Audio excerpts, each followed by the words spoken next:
They seem to be everywhere. At automobile accident scenes, buzzing through the canyons of downtown skyscrapers over traffic gridlock below, landing on church parking lots or plowed fields 24 hours a day, venturing wherever there's trouble. Life Flight 3, scene shooting. Retrieving gunshot victims, accident victims, burn victims, or those stricken by heart attack or stroke. Emergency medical helicopters carrying a specialized team with advanced first aid equipment are in the skies in growing numbers. Tragically, they're also falling from the skies so often. The question is being raised, are these choppers angels of mercy or machines of death? The accident rate is outrageously high. Am I correct in stating that the accident rate for medical helicopters is 1,500 times as high as the commercial aviation accident rate? Wouldn't it be accurate to say that such a rate is alarmingly high and without any precedent? It's too high, and we are focusing on it. It is an area in which we must control. Engen is answering questions about the fastest growing segment of the aviation industry, the emergency medical service helicopters, which have the worst accident rate in aviation history. They crash about 5 times as often as other choppers and more than 100 times as often as commercial airplanes. Consider December 3rd, 1986. 7 people die in 2 separate accidents, 4 in Tennessee, 3 in Oregon. A month earlier, Kodiak, Alaska, 6 die. In South Georgia in February, 4 servicemen die when their chopper hits the treetops on a medical mission. And in North Carolina this January, a pilot and medical team die along with their young patient, a 3-1/2-month-old Xenia Lewis, daughter of a Marine Corps couple. She was being transferred on a non-critical mission. At the time, I thought she was going by ambulance. Really, I did. But when they told me she had died on a helicopter, why? That's all I could ask is why. What was she doing on a helicopter? And it has yet to be explained why she was on a helicopter. It has yet to be explained. The tragic case of the young Marine Corps couple points out the dilemma of emergency medical helicopters. They can save lives, yes, but they're also taking lives of patients, medics, and pilots.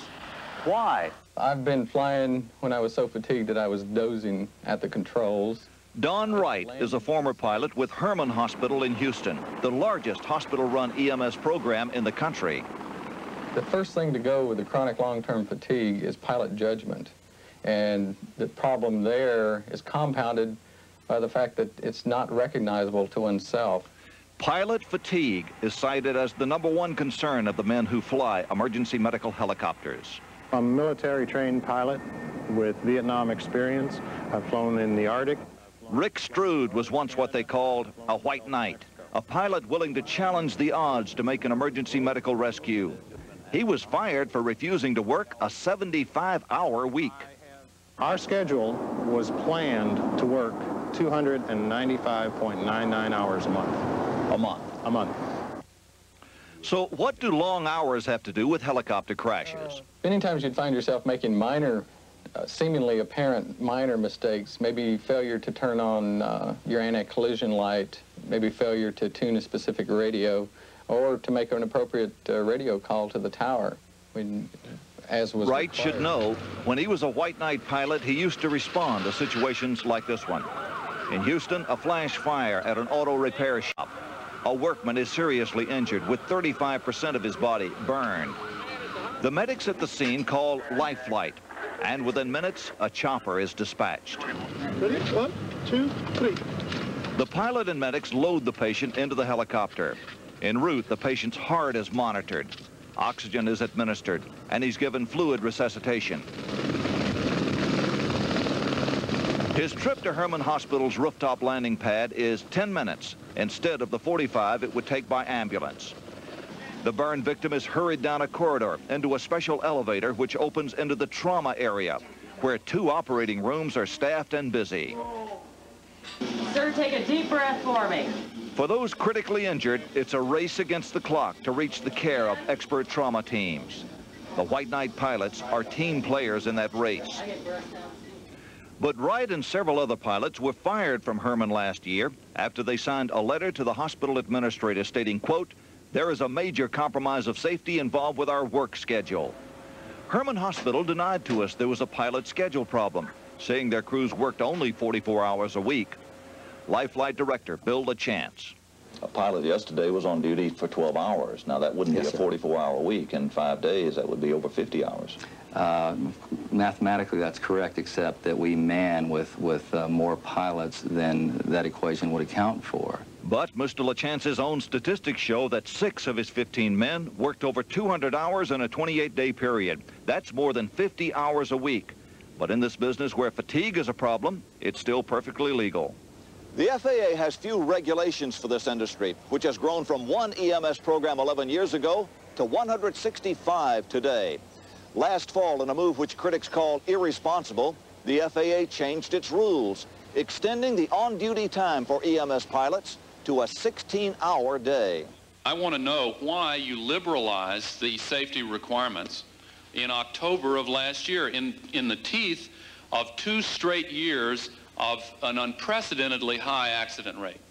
Why did you liberalize the requirements? I can't give you a direct answer why they were liberalized. But the FAA chief simply couldn't explain this to Senator Gore, and he refused 2020's request for an interview. But we did hear his explanation for the high EMS accident rate. He blamed it on the White Knight pilot syndrome. They literally almost kill themselves in trying to get the job done, and that's the mentality we have to get to. It's very difficult to tell a pilot or get a pilot to admit, this is not safe, I've got to stop here and let that person die. One of the largest insurers of EMS helicopters, U.S. Aviation Underwriters, agrees that pilots should concentrate strictly on flying and not become distracted by handling patients. Note the life flight pilot on the left as he finishes loading the patient. He should not be asked to assist on the scene, should not be asked to carry litters or assist in IV bottles or that sort of thing. If his attention is distracted, basically stress, fatigue, and other aspects enter into the equation, accidents result. The FAA doesn't keep close track of EMS accidents or incidents unless there's an injury or a fatality. So no one really knows how many medical helicopters are involved in dangerous mishaps. They did know that this chopper from Herman dropped to the ground from 800 feet when a gearbox failed. Luckily, no one was injured. The machine was badly damaged in a close call. Was this considered a crash? Heavens no. You be the judge. Here is an almost identical incident in West Lafayette, Indiana last year, involving a helicopter with a news camera rolling on board. From a height of a few hundred feet, they lose altitude and spin and pitch to the ground, auto-rotating just like they did at Herman, as seen in this unedited tape. While not precisely the same as the Herman mishap, this is an example of the kind of incident a fragile helicopter can suddenly encounter. They didn't walk away from this one like they did with a Herman chopper. Although similar, this situation involved injuries. It was considered an accident. Again, safety records can be misleading because often serious incidents are not classified as accidents unless someone gets hurt. My seatbelt will not come undone. Although Herman's program is large and successful, industry analysts say just last year it was involved in several dangerous incidents. Examples: transmission cowling, departed aircraft. Engine cowling was sucked into the main rotor blades. A rear luggage door came off in flight. A blade strike, origin unknown. We've made over 40,000 takeoffs and landings without an accident involving a patient. Well, you could liken that to a child running across the street without looking. They may get away with it for a while, but sooner or later it's going to catch up with them. Across the country, those risks are catching up with EMS programs. If the FAA refuses to act, then the competitive pressures in this business will continue to push hospitals in the direction of keeping the minimum number of pilots possible on each one of these, assigned to each one of these helicopters, giving them the minimum safety equipment and maintenance, and then pushing them beyond their limits, exposing the public to an unacceptable risk. The high cost of maintaining an emergency helicopter service, critics assert, is forcing hospitals to use these choppers indiscriminately. Beside their primary role of providing speed in life or death situations, they're being increasingly used as air taxis and as a means to hustle business to fill hospital beds. Critics tell us these EMS choppers are used to harvest patients, that they compete for trauma victims. The motive? Trauma centers are one of the most expensive medical services that a hospital has to offer, with an average price tag for such specialized care of $25,000. If you're in an accident, somebody, somewhere may decide this is just what you need for a quick ride to the hospital. And if you're badly hurt or unconscious, you'll never have a vote in the matter. Those decisions are usually left up to policemen, firemen, or medics at the accident scene.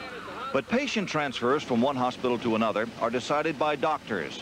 In Tennessee, a doctor wanted to transfer Cooper Crouch by air from Jamestown to Nashville for diagnostic tests. His widow. I feel like that I put him on there, or had him put on there, thinking that everything would be fine. It might have been, but Cooper Crouch was the victim of all that can go wrong in a medevac flight. As a patient, it's debatable he even needed an emergency transfer for his test. But the decision was made to fly him at night. His pilot was on a 24-hour work shift and seemed unfamiliar with the landing site. I don't believe he had been to Jamestown before. And I think that maybe he talked with the doctor about lighting the helicopter pad a little better, or something that he could be sure he could find it there. Shortly after takeoff, the medevac chopper slammed into the treetops, killing all aboard, including one man who was afraid to fly, the patient, Cooper Crouch. Of course, he was strapped to his cot, which is what they always do. But I saw some of the pictures, and the cot was even warped, and his straps broken and everything. So I know it must have been a tremendous, tragic thing that happened to all of them. Oh, dear, Tom. So much of the problem seems to be profit. The hospitals have to fill the beds, so they want the helicopters to take more and more patients. Right. They're running around. They're little flying billboards for hospitals, going out and harvesting patients, as someone has put it. That's one problem. Another is there's no excuse for these pilots to be flying fatigue. They should regulate that. And the medical profession needs clear guidelines on which patients should be picked up and which don't need this rapid transport. Sure. We should point out, Barbara, that Bill LaChance has left Herman Hospital's Life Flight program and a management shakeup. They stand by what he had to say in our report entirely. Thank you, Tom. Thank you for bringing this to us. Thank you, Tom. Well, next, think icy cold, brisk winds and freezing water. Do you begin to shiver? Well, that's exactly what our John Stossel did when he took the plunge in a fascinating experiment.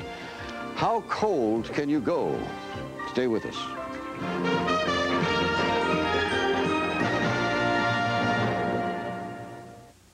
Play the game Monopoly at McDonald's. Hey, I don't have time to play games. Too bad, Tony, because with over $40 million in cash and prizes, you might have won $1 million. Or a new Lincoln Town Car, or a $250,000 dream home, or a DLT or Coca-Cola. Hold it, hold it. Count me in and watch me win. Play Monopoly. Do not pass go. Go directly to McDonald's. Win instantly or collect the right game pieces. Monopoly, my favorite game.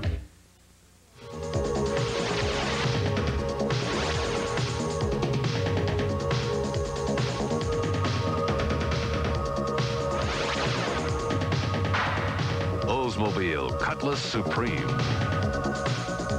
It makes every road a downhill run.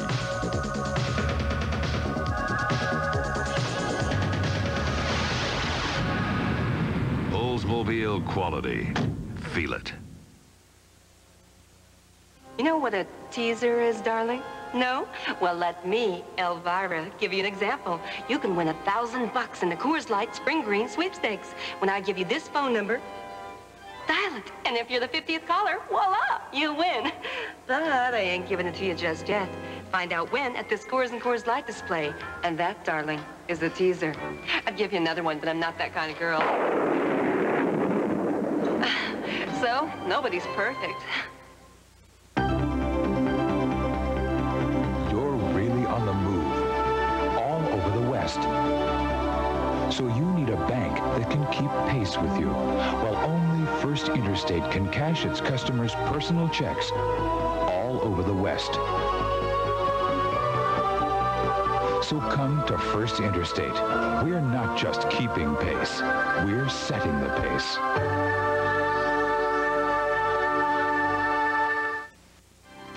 Bone-chilling cold, a freezing plunge into icy waters. Sound crazy? This laboratory and these amazing experiments may prove Blue Lips may not be all bad. John Stossel bears it all to answer the question, how cold can you go?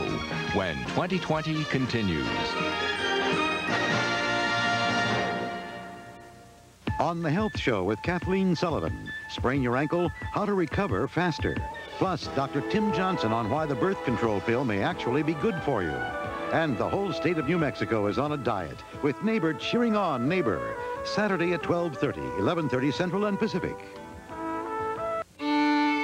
For 77 years, Antonio Stradivari dedicated himself to making perfect violins.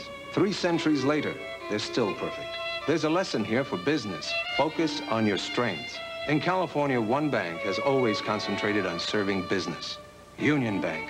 They shape financial instruments for business with the responsiveness of a local bank and the resources of one of the largest financial institutions in the world.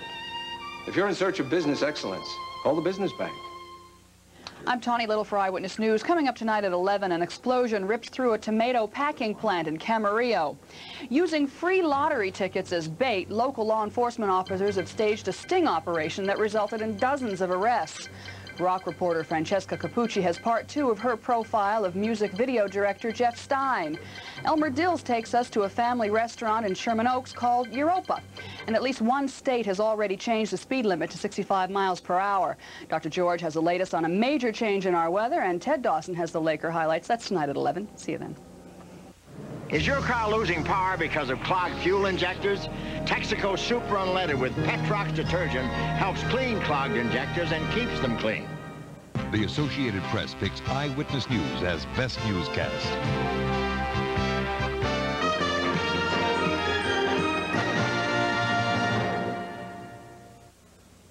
Well, the calendar says it's officially spring, but you'd never know it judging by this past week. Snowstorms, blizzard-like winds, the Midwest gripped in freezing cold. How much can we take? For that matter, how much cold can our individual bodies take? What makes us shiver? And do we really catch colds from the cold? John Stossel offered himself as a human guinea pig at a unique laboratory, and he warmed up enough afterwards to share his experiences with us. And what he learned was that the cold is not always the enemy. 4 years ago, Jimmy Tontlewitz was trapped below the ice of Lake Michigan for 20 minutes by the time rescuers dragged him out. He was clinically dead. No pulse, no breath, no heartbeat. 10 years ago, he would have been considered a lost cause. But today, Jimmy is fine. Why? These starving people in camps in Ethiopia can die of hypothermia as easily as these sledders in Alaska. Why? How much cold we can stand and how much will kill us is still largely a mystery. But some of these secrets are now being unraveled in the most logical of places, Duluth, Minnesota. Dangerous cold, everybody needs plenty of extra care. Temperatures stay Weather cold. forecasters are always joking about how cold it is in Duluth compared to wherever we are. Temperatures here often drop to 10 below. This is where you can find University of Minnesota medical students on winter afternoons playing broom ball. Hey, way to go. Easy, easy, easy. But this is also where you can find Minnesota's future doctors donating their bodies to science in exchange for first-hand knowledge of problems they may treat and $100 a plunge. Okay. Both in. Okay, now you don't have to shiver yet, Brian. Many of our subjects are medical students who really know physiology, and they're able to really give me some really good information about their bodies, how they feel their body's performing. Let's get readings on his rectal. Physiologist Dr. Robert Pozos is founder and director of the medical school's Hypothermia Research Laboratory, the only lab in the country doing systematic studies on human cold tolerance. Under Dr. Pozos' watchful eye, medical students who volunteer are told, go jump in the lake. In this case, Lake Superior. 1, 2, 3, go.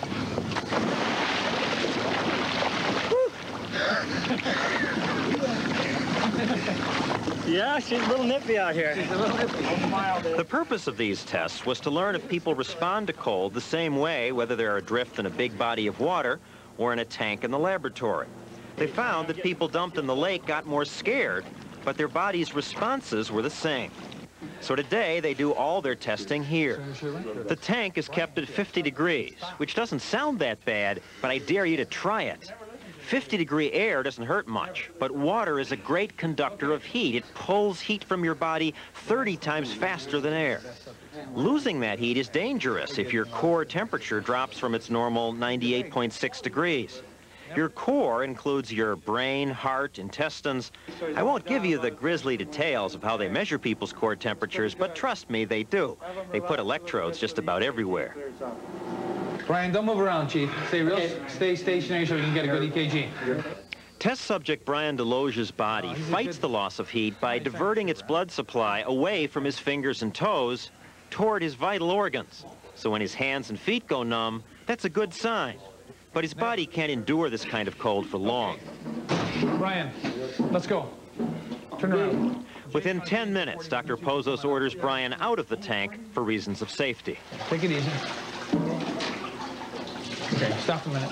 Don't get lightheaded, just take it easy. His fellow freezer, Jay Butcher, lasts longer. If your temperature drops 3.5 degrees, that's the beginning of hypothermia. At this point, test subjects often lose judgment. Some say, I'm feeling warm now, let me stay in longer. This attitude is what has killed some swimmers. Now, who, you may ask, needs to know this, unless they plan to swim the English Channel or trek the Arctic? Well, the Navy and Coast Guard want to know. They, together with a company that makes survival suits, fund these hypothermia studies. So I volunteered. Protective gear like this can mean the difference between life and death for a downed flyer or an offshore oil rigger. All the way up? Yeah. That's good enough. Great. And the thing is... The trick is to create a suit that will keep people warm, but that's still light and flexible enough so you can wear it while working. That's why this suit stops at the wrists and ankles. Just take your time, John. This is where you want the water to seep up slow. Cold water pours into the suit, but it's assumed that my body heat will heat that water, and that will keep me warm, or at least warmer. Dr. Pozos says some suits he's tested are so poorly designed that they don't work at all. This one does. Yeah. So, I mean, how long would I last without the suit in here? Without the suit in there, you would last approximately 2.5 hours. And with it? With the suit, I'd say 10. Pozos has been doing tests like this for the past 12 years. He's found that hyper type A people like me do worse than more relaxed, laid-back people. Still, some popular assumptions about resistance to cold are true. Heavier people do better. Just look at the members of most any polar bear club. That extra layer of muscle and fat protects. That's why these people survive this. But very undernourished people often die from cold, even in 60 or 70-degree weather. And small children react differently. That's what saved Jimmy Tontlowitz. If an adult were underwater for 20 minutes, he'd be dead. But when Jimmy fell in, because he's much smaller, the cold quickly refrigerated his brain and heart, reducing their need for oxygen. In effect, the cold shut down his body, giving him more time to be found and revived. The paramedics knew this, partly because of research done by labs like Pozos. Still, scientists today have relatively little knowledge about the cold's effect on the body.